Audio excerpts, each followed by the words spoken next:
Paramashivoham Om Nityananda Paramashivoham Om Nityananda Paramashivoham. Yes. So now you can verify, you can let us know if you have succeeded in teleporting objects. Of course, it's an advanced power, but nothing wrong in playing with it, nothing wrong in trying and getting ready and getting our body used to these higher frequencies. Of course, in order to manifest these kind of advanced powers, we need also that kind of the body that is detox, that is consciously powerful, and that is freed from toxins that can hold these higher frequencies physically. It's a very physical process. And of course, we are not, and it's not Swamiji's philosophy to just say no and postpone it and keep it for later. So we introduce you to all these powers and we give you the opportunity of trying out. And, even at least when it comes to powders and even the gold, small gold flakes on the hands, we are able to see the initial level of this power manifestation happening. And of course, if you pay attention to what it does to your body, what you're able to experience, whether it is levitation or teleportation, how it transforms your inner space, you can really see that the power manifestation is already happening. It's just a matter of time until we have the breakthrough and until we become adepts in all these advanced powers. Yes, as a matter of fact, the Supreme Pontiff of Hinduism said that unclutching itself, connecting to Paramashiva himself, is the most powerful way to detox your body. So just sitting for the power manifestation, connecting to Swamiji, chanting the Mahavakyam, entering into that zone, that space of oneness with Swamiji itself is preparing your body for the power manifestation. So all of you make the best choice and do the power manifestation sincerely every day and get ready for the power manifestation. Sure, even the physical practices like the Nityananda Yoga is a very powerful tool to detox your body. Then we have the Panchakriya and so many different processes, Aushadas and everything. There's so many different options in this great science of Hinduism. But just sitting and making yourself available for Paramashiva to manifest, that is really what it comes down to. So thank you for sharing in the chat. And let us get ready to enter into the next segment. We're going to have a very powerful initiation and we're going to learn about Shodashi. Yes. So let's now get ready for another powerful sessions, as we are going to be learning the science of Shodashi, and we are going to be experiencing an initiation from Swamiji into this great science and this great process. So Shodashi is basically the science of lines and sounds in the cosmos. Swamiji says, for example, the moment I utter the word cow, already you will see, your brain will have this image of what a cow is, with the 4 legs and 2 horns, 1 tail. It's already appearing in your mind the moment this word is uttered. So the sound and lines, the sound, the word cow and the lines, the visualization have a very strong connection, very strong relationship. And it gets established inside you even before you even become aware of yourselves. That connection happens that fast. And actually, there was an article that Swamiji read where it said that even a child who had been kidnapped by hyenas and brought up in the forest, and he had never seen any human being, and he knew nothing of the human society, and he was suddenly seen after he was 50 years old by some people, some hunters who had gone to the forest. And when he was brought to the society, even in him, this sound and line connection was established. So even though he never heard the human language for his entire life, growing up in the wild with animals, even in him, that connection between the lines and sound was found. So even though he was never taught the language, and he knew nothing of the whole human civilization, society, still we found this connection. Now you may have a doubt that if I was not taught the language, if I don't know a specific language, then will that connection still exist? If someone utters something in a language that I do not know, will that connection still be there? And the answer is yes. And the natural sound, that natural connection, is what is called the Sanskrit language. The natural sound, like the sound line, the connection between the sound and the line, the natural connection in the cosmos, the most pure, the most direct connection is the Sanskrit, and you are born with it. So even if you do not know Sanskrit, your brain recognizes the Sanskrit language. Many of you would have experienced, you hear a certain mantra for the first time and it just clicks with you. You just resonate with that mantra powerfully.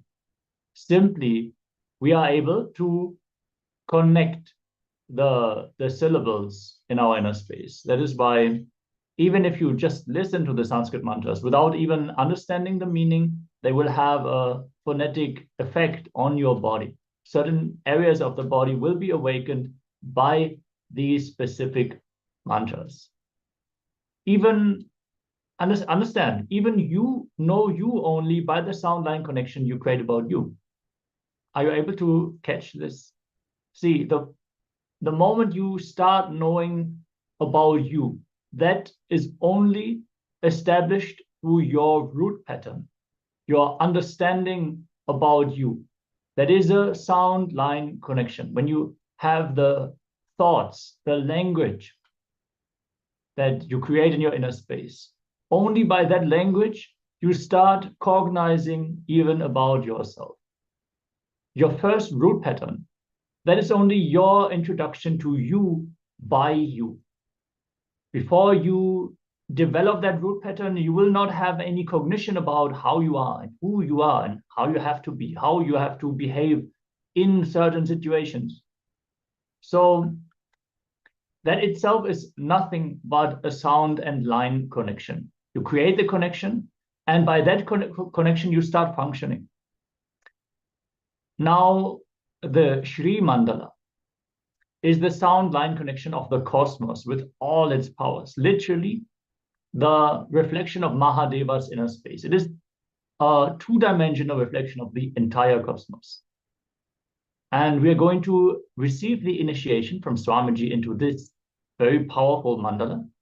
First, we are going to receive the introduction and then the initiation itself. So requesting everyone to sit with your head, neck, and spine in a straight line. Make sure you remain seated. You don't move from your place, wherever you are right now. If you can, we recommend you to sit on the floor or on your yoga mat in Padmasana or any other cross-legged position with your head, neck, and spine in a straight line. If that is not possible for you, you can sit on the chair. That is not a problem. As we get ready to receive this very powerful initiation from Swamiji himself. Line connection of cosmos. This line is sound line connection of cosmos with all its powers. With all its powers. So from today we will be working with this Sri Mantala. It is called Sri Mantala. Please understand, this is not Sri Yantra. On the copper sheet, when these lines are carved, that is called Sri Yantra. If it is done in 3 dimension, it is called Meru. So the same line, if it is drawn on copper, it is called Yantra. If it is done 3 dimensional, it is called Meru. When it is drawn on the floor, it is called Sri Mandala. Understand? Yes. No, just you can hold hands up. This is the Meru. This is the 3 dimension of what you are sitting, the way you are sitting. The 3 dimension of that is this. Now thou show the Sri Chakrama. This is 2 dimension. What the way you are sitting is carved in a copper. That is Sri Yantra. This is Meru. Yes. And this Meru carved on a Spatika Linga is Sri Yantreshwara, which you will all be given. You will all be given. It's already ready. But first I have to start the process and make the energy move in all of you. And then I will have to take you to the next step, and maybe by today evening or tomorrow morning I will give the yantra, give the Sri Yantreshwara. It's Atma Linga, means it represents the whole cosmos in one form. Because this line represents the cosmos with all its powers. Please all of you listen. Listen. Each experience, during each experience, certain visualizations appear in your inner space. For example, the moment I utter the word joy, you have certain visualization appearing, either sipping a cup of coffee or having an ice cream or a smoke or alcohol. Each one has their own visualization of joy. Peace. Some of you may visualize sitting on the banks of Ganga. Some of you in your native village on the veranda, in the cart. Some of you may be in a beach house. Each one of you have a visualization of peace. How many of you understand what I am saying? Please understand, same way, the moment cosmos utters I, the visualization is the Sri Yantra. Understand? The moment cosmos remembers I exist, that consciousness which cosmos has, for you to understand in a simple way, Mahadeva. When Mahadeva feels I exist, Shivoham, I am Shiva, the visualization he gets is this Sri Mandala. All of you understand? Now, I am going to get into that same space and utter that same word. So, without even you visualize, you don't visualize, you can't actually visualize. It's too complicated. You can't visualize. Simply the whole energy flow in your brain will get aligned to this line. I am not telling some stories. There are so many experiments. In the Facebook you can see where these mantras are uttered, and through that, what do you that machine name I forgot. Tonogram. Tonogram makes the diagram of each sound. See, the sound of the cosmos. It has no specific syllable. The sound of the cosmos has been captured by NASA in a compressed way. That sound, when it is given as an input into the tonogram machine, the machine draws Sri Chakra. How many of you saw that article? It's available in the internet. It's very authentic information, not just some story. Please understand. Actually, that sound is even available in YouTube. Did you guys see that? It's available. Go to the NASA website, you will be able to get that. In YouTube itself, actually, any sound you give, they will show you live and feed that sound and get that diagram and show you in the YouTube, or send it to you by email. That service also available in the YouTube. In the internet, they have the service available. If you send this captured sound, the condensed sound, simply it draws the whole Sri Chakra perfectly. So when cosmos feels I exist, becomes conscious, first and foremost visualization is this Sri Mandala. This Sri Mandala. All of you are getting what I am saying?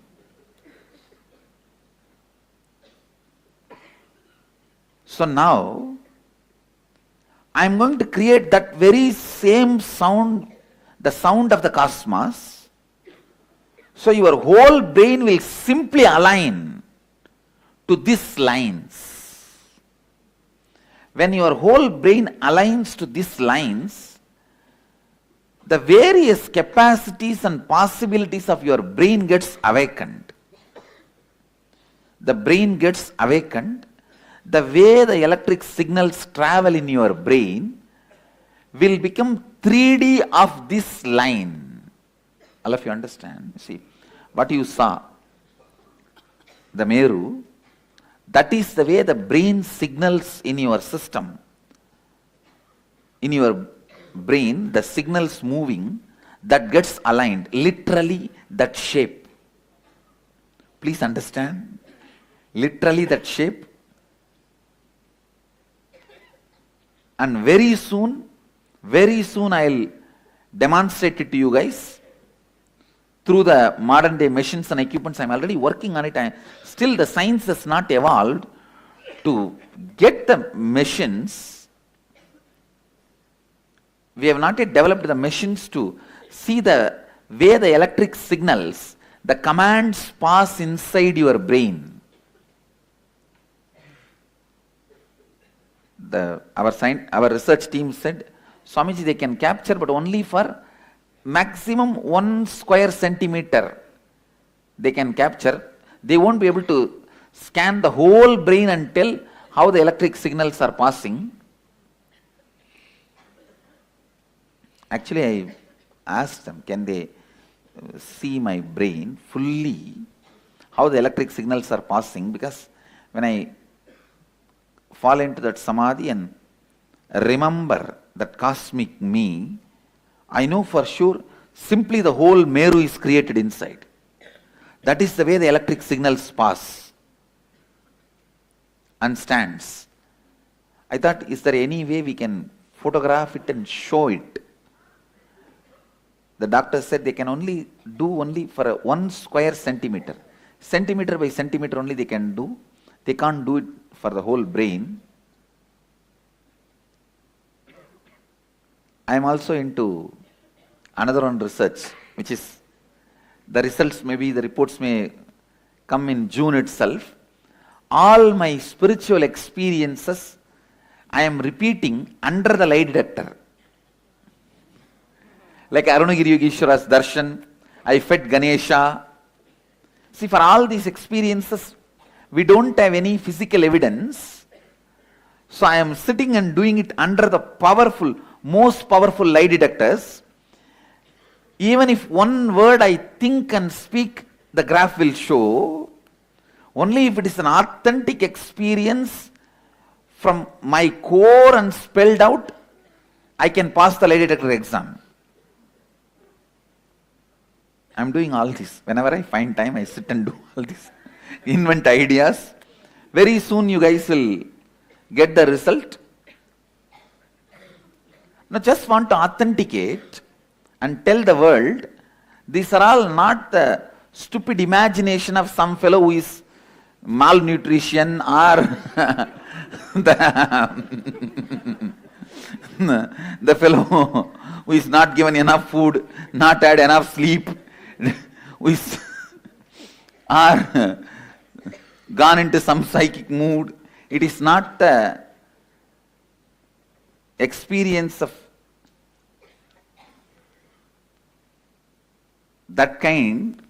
It is a experience of the brain which is expressing high potential and capacities, which is above normal, not abnormal, which is above normal. I am trying to establish as much as possible in as many ways as possible to authenticate the Vedic tradition. Anyhow, that is one thing. Now understand this much. The whole signals passing in your brain will be aligned to that Meru shape, which you cannot visualize on your own. Even if you are worshipping that Meru for 20 years, I challenge, you cannot visualize. You can't visualize actually. Anybody Sri Vidya Upasakas? You can't visualize. Try, you can't.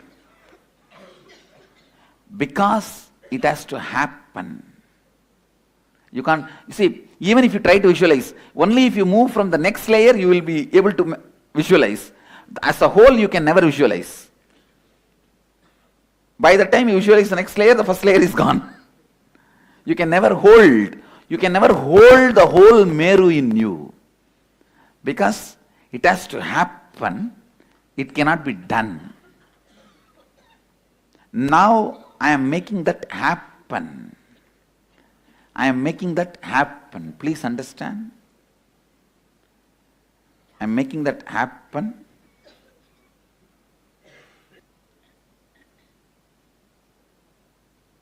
I will also be chanting very powerful 16 sounds which awakens all parts of your brain. All non-mechanical parts of your brain will be awakened by these 16 sounds. It is called Shodasi in the tradition of Sri Vidya, which was practiced by Mahadeva. Please understand. In all puja, Mahadeva is a god. In Sri Vidya puja, he is the Rishi, not God. He is the Rishi who taught this science to the world. So understand, this is the most supreme knowledge, the science of sound and line to awaken enlightenment in you.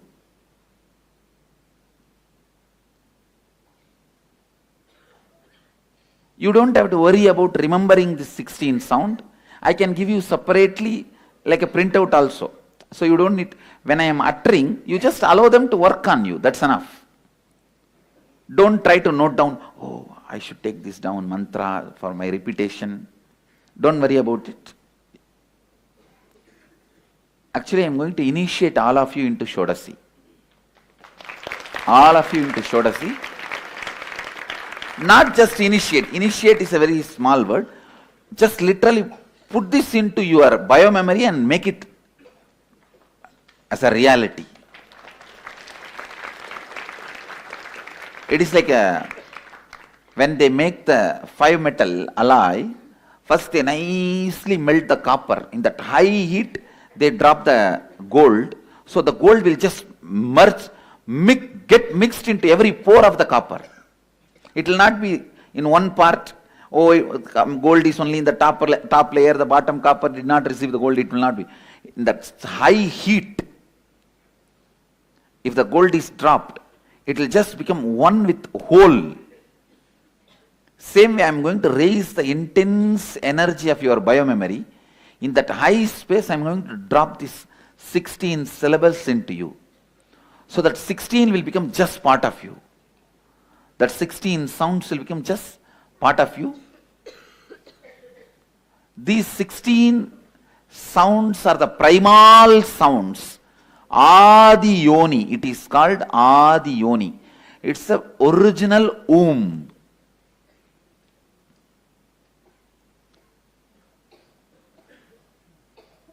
Each one of you came out of your mother's womb. This cosmos came out of the Adi Yoni, the original womb. So this sound is Adi Yoni. This sound is called Brahmanda Yoni, the womb of the cosmos, womb of the whole thing, origin itself. So these 16 sounds can do so many things in you. What all it will do, I'll let you see directly.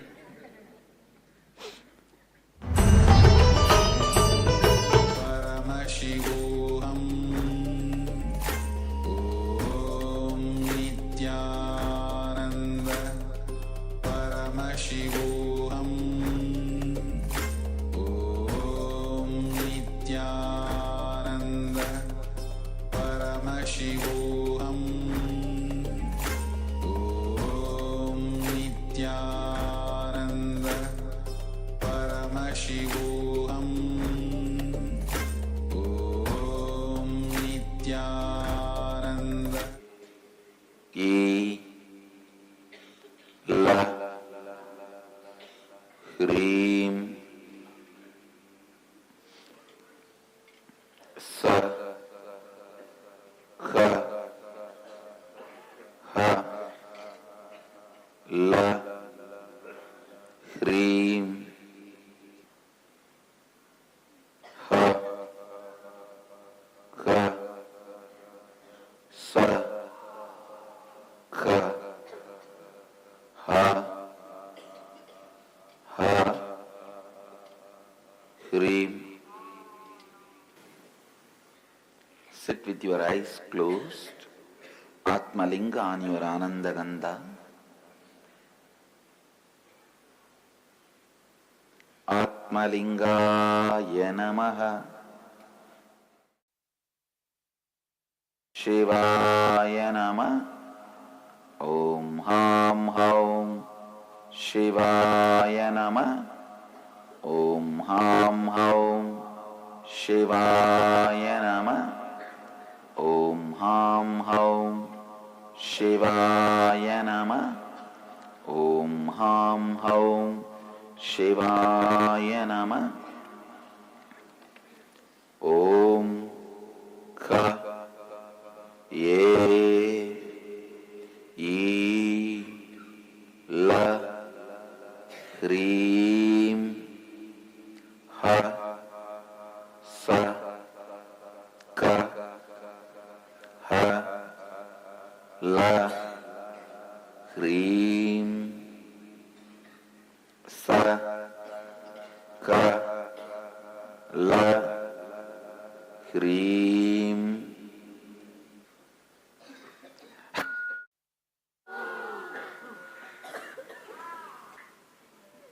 Malingaya Namaha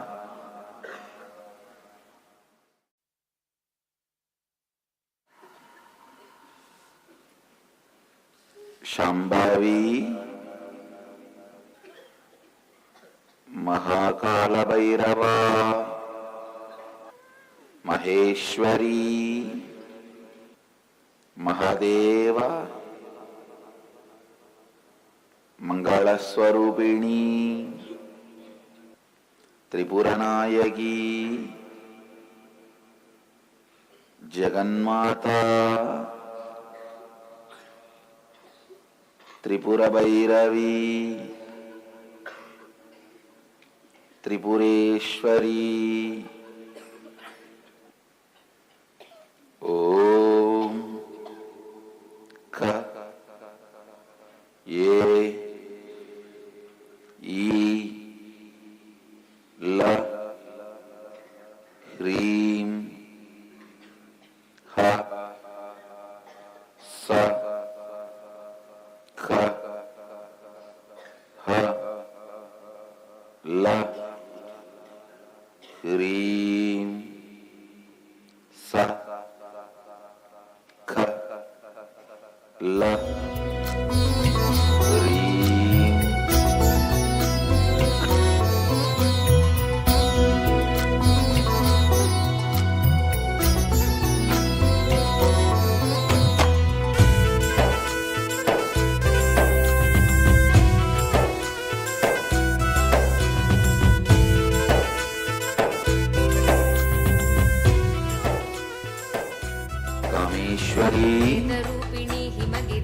Bhagamalini मनोन्मणि पापनाशिनी त्रिभुवन पोषिणी विशेषिणी ज्ञानदायिनी नित्यानन्देश्वरि शाम्भवी नित्य नित्येश्वरि करुणसागरी शाम्भवी सुन्दरी कन्याकुमारी कामनाशिनी सुभाषिनी विश्वरूपिणी नित्यानन्देश्वरि शाम्भवी सर्वेश्वरी नित्य नित्येश्वरि नित्येश्वरी शरणं नित्यानन्द जगदीश्वरी नित्येश्वरी शरणं नित्यानन्द जगदीश्वरी नित्येश्वरी शरणं नित्यानन्द जगदीश्वरी नित्येश्वरी शरणं Nityanand Jagadishwari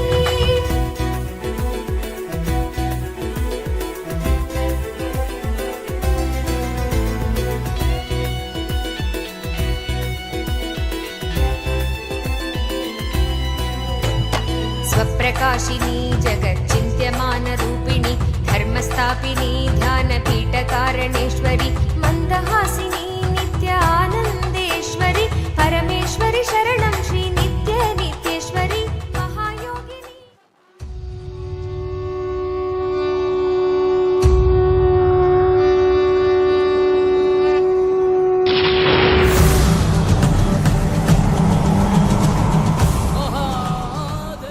Shivayana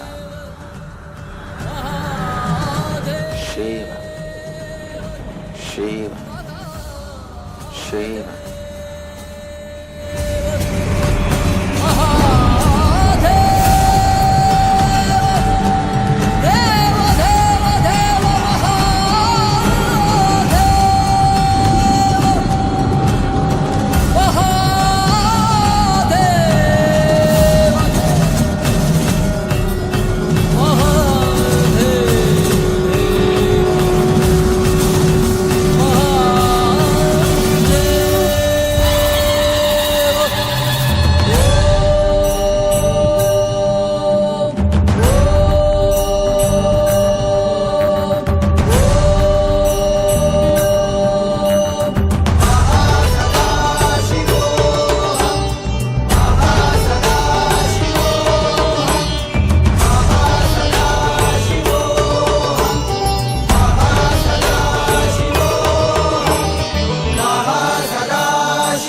கைலையில் வாழும் எங்கள் கைலைநாதனே கருணையின் வடிவே நீ வருக வருகவே நலம் தரும் வாழ்வருளும் நித்யானந்தனே இளமதி சூடி நீ வருக வருகவே அன்பின் வடிவமே ஆனந்த ஈஸ்வரனே அண்டம் முழுதும் சிவ ஆட்சி மலர வருகவே அடிமுடி காணாத அண்ணாமலை நாதனே சடைமுடி ஆண்டவனே அடியெடுத்து வருகவே கைலையில் வாழும் எங்கள் கைலைநாதனே கருணையின் வடிவே நீ வருக வருகவே நலம் தரும் வாழ்வருளும் நித்யானந்தனே இளமதி சூடி நீ வருக வருகவே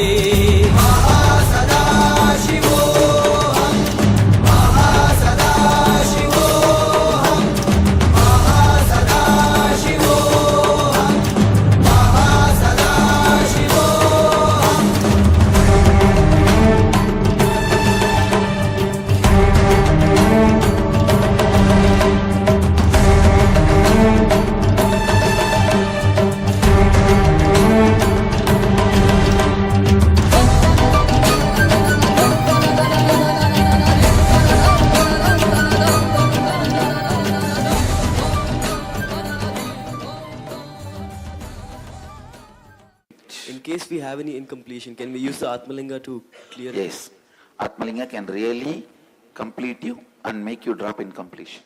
A quick question, like our eyelids blink, does the third eye also blink? No, It doesn't blink at all. it doesn't close at all. It only opens, never closes. Is there any places where we are not supposed to take the linga? Nothing. Like death place? No. Even to death house you can take and touch the Atmalinga on the person, he will be liberated. Okay. His bio-memory will become pure and the bio-memory will be burnt. Second, You can actually take Atmalinga, touch his forehead or Sahasrara, the dead body will become, left out bio memories will be burnt, the person will have higher life, higher journey. First thing, thank you so much, Swamiji. The moment I received the Atma Linga, I just kept it near my Anandagandha. There was a very deep pain which I was having from so many days, and it got completely healed. Yes, Swamiji. When, during this process, I hold this Atmalinga on my head, and here. I felt, Swamiji, literally the Atmalinga went into my body. It got merged. It's not a kind of visualization or imagination. It literally happened, Swamiji. It happened from today morning itself. I'm having vomiting and deep vomiting sensations, Swami. Now it got completely healed, Swamiji. Good. Atmalinga getting into your body means that programming has happened. Go ahead. So Atmalinga Shivoham process will affect chromosome levels and the leukemia? To the very core it will change and transform. So we can just walk out of that? Sure. Tatast. One small question. We have small Sri Chakra in the Atmalingam. No? Can I do Kunguma Archana? Yes. Because it is Devi, you can do all Sri Vidya Puja to the Sri Chakra, to this Atmalinga itself. See, Atmalinga is much more than Meru or Sri Chakra. So you can do all the puja to this Atmalinga itself. Swamiji, using this spaktika, I mean, you're using this spaktika all over the temples. I mean, any significance? It's one of the best powerful stone which can hold the energy for years, thousands and thousands of years. Okay, sir. And this sound and visualization, is it something connected to spaktika? I mean, it can... Both energy can be stored in spatika. Okay, sir. Thank you. Swamiji, you said you can do puja for your Yes. Atmalinga, but what about puja to be done for if my child is having the Atmalinga? Can I do puja for his Atmalinga? No. I think right? his Atmalinga only he should. He should do. Everybody should do their own Yes, Atmalingas. yes. Right? Okay, thank you so much. Swamiji, Swamiji, ஆத்மலிங்கத்தை கையில் hold பண்ணிட்டு இருக்கும்போது ஒரு உயிருள்ள ஒரு பொருளை hold பண்ற ஒரு feel கிடைக்குது. அது உயிருள்ளது தான். உங்களை விட உயிருள்ளது. அண்ட் அந்த ஆனந்த கணத்தில் வச்ச உடனே உச்சந்தலையிலேருந்து உள்ளங்கால் வரையும் ஒரு கரண்ட் பாஸ் ஆன ஒரு ஃபீல் கிடைச்சது. I forget what it's called, but the is it Shivalinga? Yes. When it's in the... It is Shiva, Devi, myself, all three together. Okay. And then when you... So I was thinking if I wanted to construct like or sculpt one to place this in, like what... The stand you can construct. Like what material would be like... It can be fire metal, stone. All right, it is time. Now you are going to have third eye initiation through Atmalinga. Just close your eyes. Bring your whole awareness on your third eye. Shivaya Nama. Bring your whole awareness into your third eye.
गरुडवाहना Narayana गरुडवाहना Narayana Nityananda Narayana Nityananda Narayana गरुडवाहना Narayana गरुडवाहना Narayana Anandeshwar Narayana Anandeshwar Narayana Anandeshwar Narayana Anandeshwar Narayana Hari Om Narayana Hari Om Narayana Hari Om Narayana Hari Om Narayana Narayana Hari Narayana Narayana Hari Narayana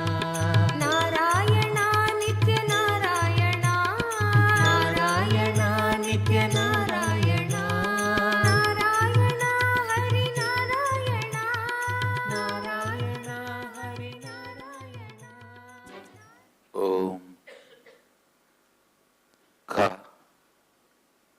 Ye E La Hrim Ha Sa Ka Ha La Hrim Hrim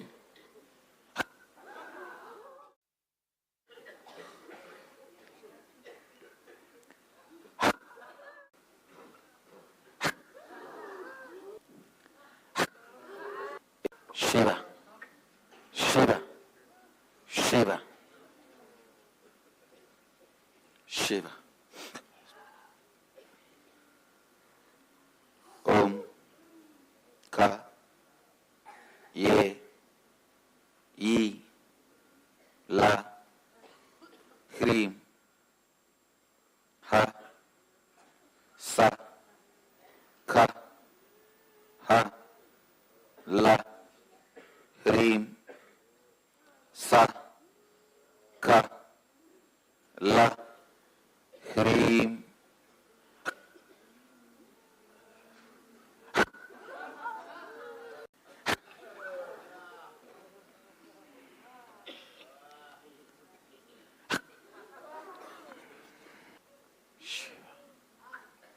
Kali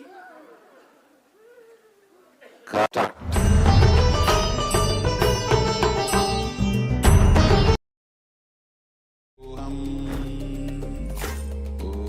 Om Nityananda Paramashivoham Om Nityananda Paramashivoham Om Nityananda Paramashivoham Om Nityananda Paramashivoham Om Nityananda Paramashivoham Om Nityananda Paramashivoham Om Nityananda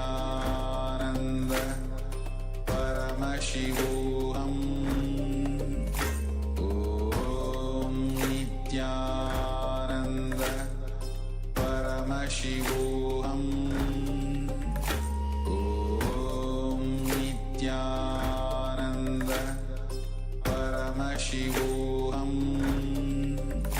Om Nityananda Paramashivoham Om Nityananda Paramashivoham Om Nityananda Paramashivoham Om Nityananda Paramashivoham Om Nityananda Paramashivoham Om Nityananda Paramashivoham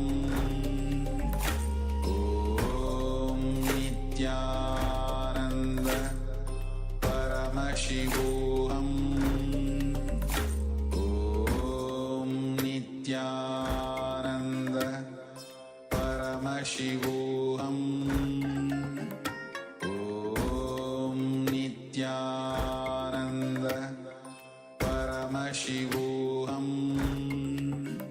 Om Nityananda Paramashivoham Om Nityananda Paramashivoham Om Nityananda Paramashivoham Om Nityananda Paramashivoham Om Nityananda Paramashivoham Om Nityananda Paramashivoham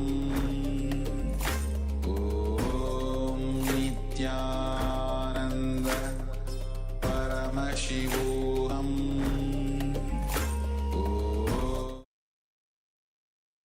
Yes, a very powerful process, the Shodashi initiation. And this initiation helps us literally reprogram our inner space, awakening the second feminine energy inside us.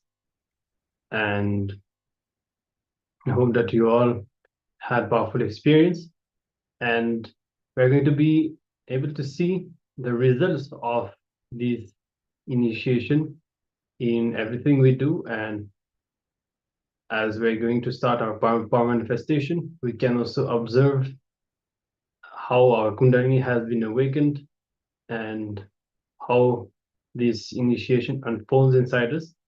So we now invite all Paramashivoham participants to get ready, as we're going to be having our next round of the power of teleportation. So once again, even if you have not teleported any object so far, that's perfectly fine. Still play with the power and move along, as the more we play with these powers, continuously connecting with Swamiji and experiencing oneness with Swamiji, going through this experience, the more our inner space gets transformed. Every power manifestation triggers powerful cognitions inside us, and is one of the essential components of this Paramashivoham program that will strongly catalyze our transformation, and that will help us to get the most of this Paramashivoham program. So now with this, please get ready, and you can sit, if possible, in a yogic posture on the ground. If it's not possible for you, that is fine. You can sit on a chair. You can start chanting the Mahavakya. So we're going to be giving the guidelines for this specific round of the power manifestation. Yeah, we're going to once more teleport small object within our own place. We're going to repeat where we left off in the last round. So maybe you can pick some different object, or you remain with the same object, or you keep multiple objects. Whatever you choose, keep them on a flat surface in front of you, like a table. You can put them on a plate, or simply on the yoga mat in front of you. Just keep them stably and decide where in your own place you want to teleport these objects. And make sure you sit with your head, neck, and spine in a straight line. Connect to Swamiji. Hold on to the powerful cognitions that you have received. Just sit in the bhava, in that very feeling connection with the fresh experience of the Shodashi initiation. Just sit and chant the Mahavakya. Om Nityananda Paramashivoham